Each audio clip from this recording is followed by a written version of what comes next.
mesdames et messieurs. La maison Cartier, je ne sais pas pourquoi, mais je pense que ça vous dit quelque chose. Nous parlons tout de même d'une des plus grandes boutiques de joaillerie et d'horlogerie, une compagnie qui a été fondée tout de même en 1847 par quelqu'un qui s'appelait Louis-François Cartier. On ne va pas se le cacher, cette maison Cartier, ça a été, et d'ailleurs on pourrait peut-être dire que ça l'est encore, c'est probablement, et ça a été probablement, l'une des références absolues du luxe mondial. Toutes les têtes couronnées européennes avaient adopté à cette époque-là la maison Cartier, et, allez, une petite citation pour se faire plaisir, le roi Édouard VII d'Angleterre a qualifié la maison Cartier de joaillier des rois, roi des joailliers. Cartier a vraiment aussi habillé toutes les cours royales d'Europe, les maharajas indiens, les grandes familles aristocratiques du monde entier. Il faut cependant attendre le début du XXe siècle pour voir les pièces les plus emblématiques de la maison Cartier, et c'est probablement Louis Cartier qui est à l'origine de ces pièces, comme la montre Santos, qu'il a fait pour un ami aviateur. En fait, il voulait tout simplement pouvoir lire l'heure sans lâcher les commandes de son avion, et c'est certainement la première montre bracelet moderne pour homme. Il a aussi créé la montre Tank, avec cette forme particulière qui est inspirée des chars d'assaut de la Première Guerre mondiale, et plus d'un siècle après, ces deux montres sont toujours produites. On pense bien entendu aussi aux créations animalières, et en particulier à la fameuse panthère de chez Cartier. Notamment en 1972, Cartier a un peu changé de main puisqu'il a été racheté par le groupe Richemont. À la tête du groupe Richemont, qui est suisse, Johann Rupert, qui est un milliardaire sud-africain, et, chose intéressante, il possède aussi Montblanc. C'est pour ça qu'il y a eu pas mal d'hypothèses de gens qui ont émis le fait que les plumes Cartier pourraient être faites par Montblanc.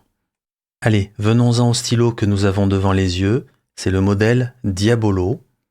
Ce modèle qui date probablement aux alentours des années 90, a été sorti principalement en plusieurs finitions qui sont noir doré, noir palladium, une finition platinum avec des gaudrons verticaux, ou encore une version nettement plus précieuse en or massif. La signature du Diabolo, c'est bien entendu la pierre bleue que nous verrons lors de la revue de plus près, qui évoque un saphir cabochon que l'on retrouve sur plein de montres et plein de bijoux de chez Cartier. Certaines personnes ont exprimé que la plume et le fil du Diabolo sont très proches de ceux utilisés par Montblanc sur certains de leurs modèles, et ceci pourrait expliquer en partie la qualité d'écriture de ce modèle Diabolo. Hélas, ne le cherchez plus en neuf aujourd'hui, ce modèle Diabolo a été arrêté par Cartier aux alentours des années 2010. Soyons honnêtes, aujourd'hui, Cartier ne fait plus beaucoup de stylos plumes, quasiment plus, et les rares qui sont faits sont souvent à des prix, que je qualifierais de explosifs pour le commun des mortels. Dans mon esprit, le Diabolo fait partie des beaux stylos plumes de chez Cartier.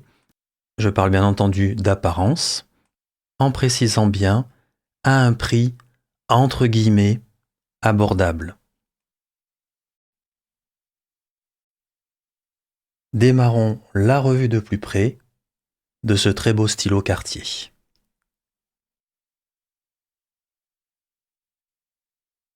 La première chose qu'on remarque bien entendu, c'est le capuchon, on ne peut pas le rater. Il y a vraiment un très beau travail au niveau du capuchon, alors que le corps du stylo est vraiment tout ce qu'il y a de plus standard. Je démarre par le finial à l'arrière, vraiment rien de spécial. Ici c'est doux, le corps est certainement laqué en noir. Donc c'est complètement doux à cet endroit-là. Aucun problème, vraiment rien de spécial, légèrement bombé ici.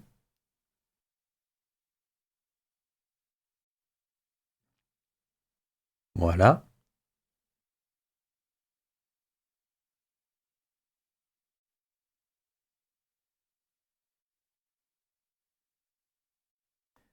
Et bien entendu, on admire maintenant le capuchon. Vraiment très très joli. Et la fameuse pierre bleue Alors, ne vous attendez pas à une pierre précieuse ou semi-précieuse. C'est vraiment probablement de l'acrylique ou du plastique ou quelque chose comme ça. Mais c'est un petit peu iconique, cette petite, entre guillemets, pierre bleue au sommet du stylo. C'est une reconnaissance immédiate de ce très beau stylo, le Diabolo.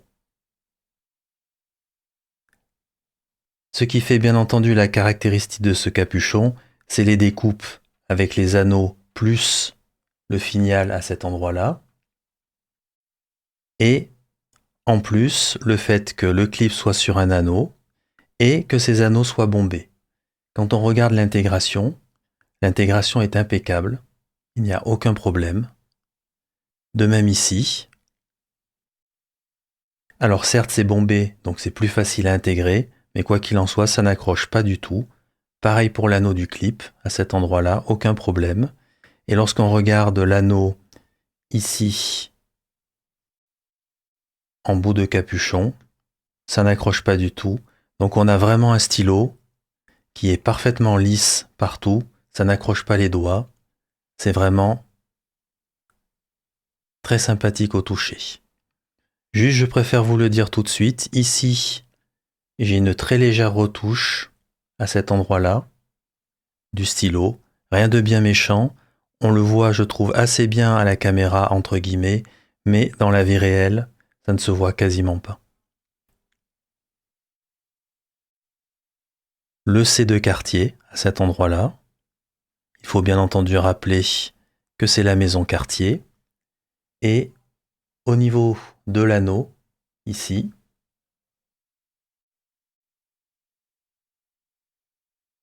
il y a écrit Cartier à plusieurs reprises.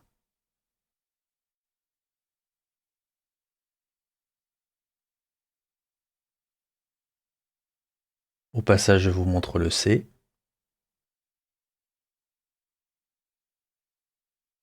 Et j'en profite pour vous remontrer le capuchon.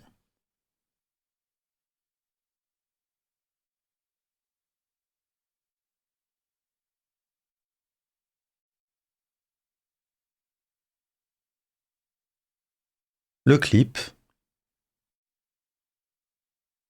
parfaitement fonctionnel, aucun problème. Le nombre de tours pour retirer le capuchon. 1 tour et demi. On jette un petit coup d'œil à l'intérieur du capuchon.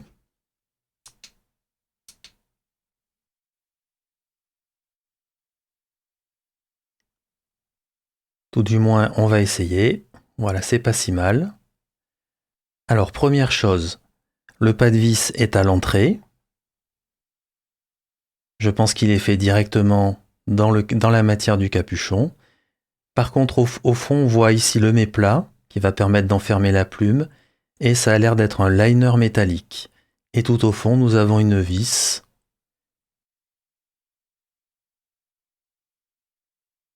Le liner métallique, c'est tout de même un choix assez particulier.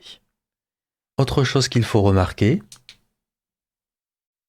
ici, nous avons l'anneau qui recouvre la tranche du capuchon, très bonne chose. Ça aidera un petit peu à la résistance en cas de petit choc.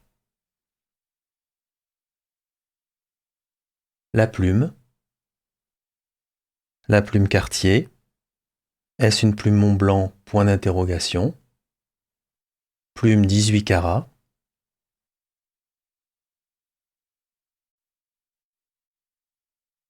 On reconnaît bien entendu les deux C entrelacés Cartier. Un anneau ici, très bien intégré, aucun problème. De même, ici, quelque chose pour bloquer les doigts, aussi fait dans un anneau avec une petite marche, mais ça reste un anneau bombé au final en bout.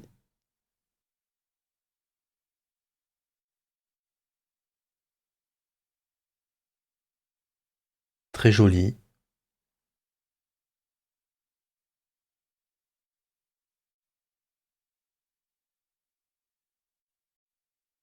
Le pas de vis à cet endroit-là, qui n'accroche pas du tout le doigt, aucun problème. Ça fonctionne très bien. On dévisse du coup ici. Il y a du jeu. On va dire qu'on sent assez bien le jeu. Et on visse plastique sur métal. Ça n'est pas trop grave ici dans le cas du corps du stylo. Je ne vous l'ai pas fait noter, mais on vissait ici plastique sur plastique. Côté convertisseur, alors je n'ai pas un convertisseur Cartier, mais ces stylos acceptent les convertisseurs standards, internationaux, comme on les appelle parfois.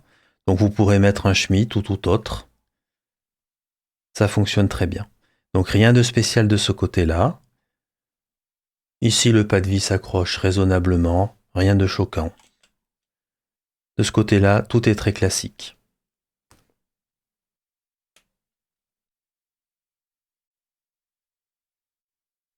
Alors, qu'est-ce que j'ai pensé globalement de ce stylo? C'est avant tout un stylo qui a une vraie signature au niveau de l'apparence. Quand on voit le capuchon et la pierre bleue au sommet du capuchon, ce stylo Diabolo est immédiatement reconnaissable.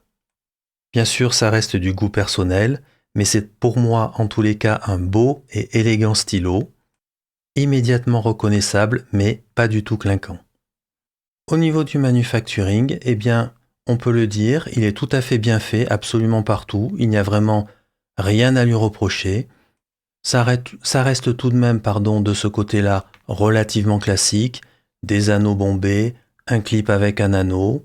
Alors oui, il y a le finial, mais ça reste un convertisseur classique, une forme quand même de stylo relativement classique. Donc du côté manufacturing, rien d'incroyable, mais ça reste très bien fait. Un stylo beau, élégant, très bien fait, très bien manufacturé, reconnaissable immédiatement et qui porte la signature Cartier. Nous passons à la pesée et nous démarrons par le poids total du stylo qui est environ de 28 grammes. Le capuchon tout seul maintenant. Nous sommes à environ, on va dire, 13 grammes, ce qui fait qu'il reste pour le reste du stylo corps grip plume environ entre 14 et 15 grammes. Nous sommes donc sur un poids tout à fait standard, tout à fait normal, le genre de poids qui conviendra à la plupart des mains. Pour se faire une idée des dimensions relatives par rapport à d'autres stylos de ce Cartier Diabolo, je pense que le choix des stylos plumes que j'ai fait ici ne vous étonnera pas beaucoup. Ici, nous avons le Waterman Edson, ici le Waterman Karen, ici le Dupont dont j'ai déjà fait la revue sur cette chaîne YouTube, ici le Diabolo Cartier, ici un Montblanc 149 et l'usuel Lamy Safari en point de référence.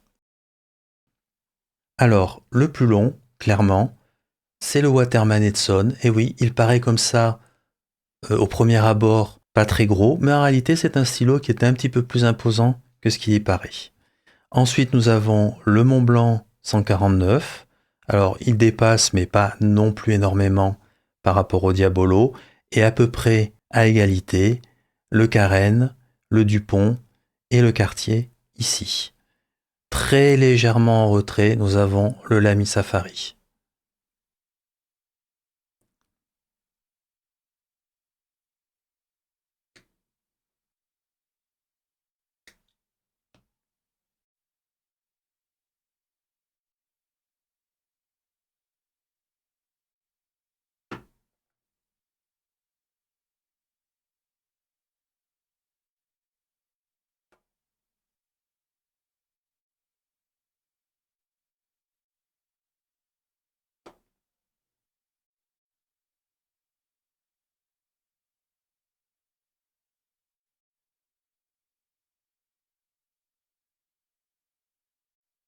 Une fois les capuchons retirés, eh bien, le moins qu'on puisse dire, c'est que vraiment tous ces stylos sont à peu près de même longueur.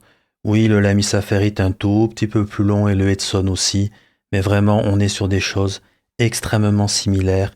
Ils sont quasiment tous de même longueur, une fois le capuchon retiré.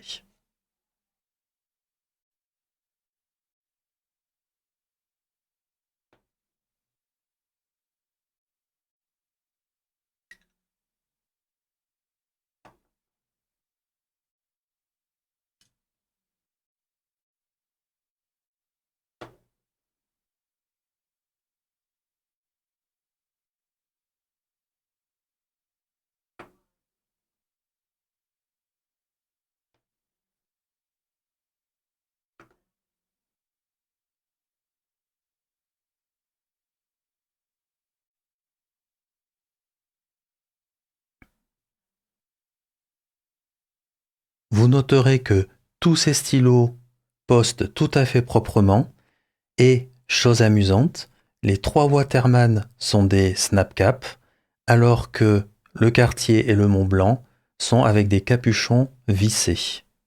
Donc tous ces stylos postent vraiment très proprement et très bien.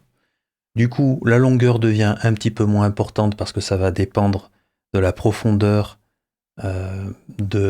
du fait que le capuchon poste à l'arrière du stylo. Plus intéressant par contre, c'est un peu de comparer les grippes.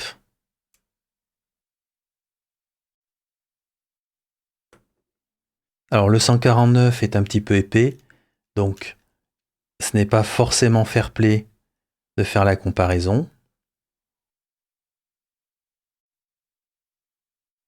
Bon, ce qu'on voit au niveau des grippes, c'est que le Cartier a un grip plutôt fin à proximité de la plume et qui s'épaissit en remontant vers le pas de vis. Donc il faudra considérer ici que le Cartier a un grip plutôt fin, pas très fin, mais plutôt fin. On peut saisir un tout petit peu plus haut sans aucun problème pour que ce soit avec un diamètre un petit peu plus épais. Et nous verrons ce que cela donne après au niveau du confort. Côté longueur,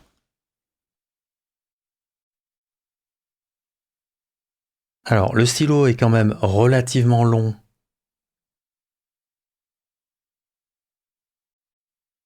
quand il est posté. Il ne poste pas non plus très profondément. Ceci étant, ce n'est pas choquant.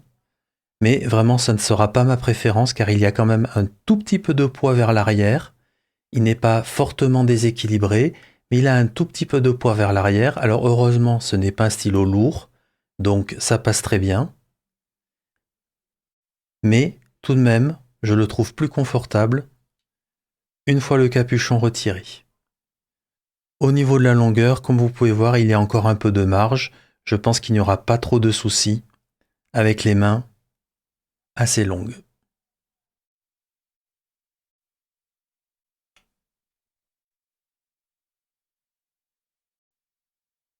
Ici démarre le test d'écriture. Quelques mots sur le confort. Comme je le disais juste avant, c'est un stylo qui est tout à fait confortable, il n'y a aucun problème de ce côté-là. J'ai une préférence personnelle pour ne pas mettre le capuchon à l'arrière, mais il n'y a rien de rédhibitoire non plus à mettre ce capuchon posté à l'arrière. Je passe maintenant à la plume. Je suis tout simplement face à une excellente plume. C'est une plume qui est humide, elle est plutôt du côté, je dirais, rigide. Elle n'est pas totalement rigide, mais quand même, ce qui la caractérise, c'est tout de même l'aspect rigide. Elle écrit comme une plume médium tout à fait normalement. Sur cette plume, on ressent du feedback un peu plus que sur les plumes M habituelles, mais elle glisse parfaitement bien sur le papier. C'est plus un retour, un ressenti du papier. Je tiens à faire noter aussi, on est tout de même assez proche du baby bottom sur cette plume, mais elle est restée du bon côté, heureusement. J'ai personnellement du plaisir à écrire avec cette plume, tout simplement aussi parce qu'elle a un certain caractère, elle a son caractère. Je pense surtout à cette alliance entre la douceur et le retour, le feedback. Et ça, dans les plumes, c'est quelque chose toujours que j'apprécie beaucoup. Une plume bien tunée, bien réglée et qui a son propre caractère, en général, ça amène beaucoup de plaisir d'écriture.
Nous passons à la conclusion de ce stylo Diabolo de chez Cartier et je vais commencer par le manufacturing. Eh bien, je le trouve très bon. Finalement, il n'y a pas grand-chose à dire sur ce stylo. Le manufacturing est très bien fait, même si on peut noter que il y a tout de même un petit côté classique au niveau du manufacturing. Il n'y a pas non plus une très grosse prise de risque. Même si ce point-là est toujours un petit peu subjectif, personnellement, j'ai beaucoup apprécié l'apparence du stylo. En premier lieu, le capuchon, je le trouve absolument magnifique. Il y a un vrai travail esthétique sur ce capuchon, et j'avoue que le fait que le corps du stylo soit très sobre par opposition, c'est très bien pensé. Je trouve que du coup, ça équilibre très bien le stylo avec un capuchon qui est beaucoup plus travaillé et quelque chose de beaucoup plus simple en prolongement. Ça marche très bien vis-à-vis de l'équilibre global du stylo. Il garde aussi une apparence, certes classique, mais aussi classieuse. Et grâce à ce travail sur le capuchon, plus entre guillemets la pierre bleue qui est au sommet de ce capuchon, eh bien il y a une vraie signature Cartier. C'est un stylo qu'on reconnaît vraiment très facilement. Tout ce qui est clip, anneau, pas de vis, postage du capuchon, tout ça, ça fonctionne très bien, il n'y a vraiment pas grand-chose à en dire. Le stylo est tout à fait confortable lorsqu'on écrit avec. Je mettrai donc, dans mon cas en tous les cas, un petit bémol sur le fait de poster le capuchon à l'arrière, car il y a un tout petit peu plus de poids du coup vers l'arrière. J'ai trouvé que ça déséquilibrait un tout petit peu le stylo, mais c'est vraiment du pinaillage. Ici, je tiens bien entendu compte du prix et de la signature Cartier, donc j'attends l'excellence. En parlant d'excellence, la plume, c'est vraiment une excellente plume. Elle a son propre caractère, chose que j'apprécie toujours dans une plume. C'est une plume qui reste douce à l'écriture, mais qui arrive à conserver suffisamment de feedback, je dirais même plus de feedback qu'habituellement sur une plume M, une belle glisse sur le papier, mais en gardant tout de même un retour, un feedback du papier en lui-même. Une sensation que j'ai appréciée sur cette plume. Je passe maintenant à ce que j'ai moins aimé. Alors ici, je vais ouvrir tout simplement un débat, probablement. Mais pour moi, le dimensionnement de la plume, qui est dans le stylo, eh bien on est plus sur un dimensionnement proche, je dirais, d'une plume 5. Je n'ai pas mesuré, mais c'est surtout la longueur un petit peu de la plume que je trouve un peu courte. Or, sur un stylo de cette gamme-là, surtout que le stylo a une certaine proportion, eh bien je trouve la plume trop petite vis-à-vis de l'esthétique globale du stylo. On attend d'un stylo de cette qualité-là une plume tout de même un petit peu plus longue, on va dire au moins de taille 6, que ce soit en largeur, bien entendu, puisque ça indique la largeur, mais aussi un peu plus de longueur, parce que là on est sur la longueur à peu près usuelle des plumes de taille 5. J'aurais donc apprécié ici qu'on soit sur une plume un petit peu plus longue et un petit peu plus large, afin d'être bien dans les proportions du stylo, et c'est vrai aussi vis-à-vis de l'écriture en elle-même. Alors, il est vrai que c'est un stylo qui est quand même un petit peu coûteux, donc on s'attend quand même à de l'excellence partout.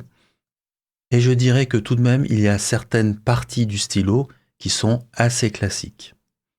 Certains pourront trouver tout simplement le corps du stylo trop classique. Comme je l'ai dit avant, moi là, ça ne m'a pas dérangé parce que je trouve que ça va très bien avec l'esthétique du capuchon, mais ça reste tout de même un corps de stylo classique. Et après, lorsqu'on passe un peu plus à l'intérieur du stylo, eh bien là, tout est strictement très classique. Bien entendu, le dernier point que je vais aborder, c'est le prix. Alors je tiens d'abord à préciser, c'est toujours très difficile d'estimer le prix d'un stylo comme celui-ci. On est sur une compagnie qui veut apporter du luxe. On le ressent par exemple tout simplement avec le manufacturing qui est très bien exécuté. Et dans le luxe, c'est toujours pareil, le prix est très difficile à estimer. Il y a une partie de création, comme ici par exemple sur le capuchon. Donc ici, je ne vais donner que mon avis personnel. Et je le rappelle, quand on commence à toucher au luxe, le prix devient quasi impossible à estimer, car la première chose qui est importante, c'est votre goût personnel. Et pour dire les choses clairement, si vous cherchez un stylo qui n'a rien à voir avec le luxe, qui est plutôt un stylo dans la catégorie pratique, etc. Ce n'est pas sur ce type de stylo qu'il faut aller. Il y a des stylos beaucoup moins chers et qui fonctionneront très bien. Donc ici, c'est mon appréciation personnelle et je pense que tout de même Cartier vend un peu trop cher ses stylos, tout du moins ce type de stylo. Je rappelle qu'il n'est plus vendu, donc je me mets approximativement sur le prix de l'époque. Mon avis reste que en neuf, souvent, Cartier vend trop cher ses stylos. Maintenant, si j'en reviens à aujourd'hui, c'est un stylo que vous pouvez trouver à un prix tout à fait correct, tout à fait raisonnable sur le marché de l'occasion. Et si le stylo que vous trouvez est en très bon état, il vaut parfaitement son prix sur le marché de l'occasion, il n'y a aucun problème de ce côté-là. Si vous allez dans cette direction, vous posséderez un très bel objet avec la signature Cartier. Ce stylo est de manière évidente reconnaissable grâce à son capuchon, mais pas seulement, ça reste un bel objet d'écriture, très bien fait, avec une très belle plume, un stylo qui amène un réel plaisir à l'écriture. Ici se termine la revue du Cartier Diabolo. Je vous remercie pour votre attention et à bientôt.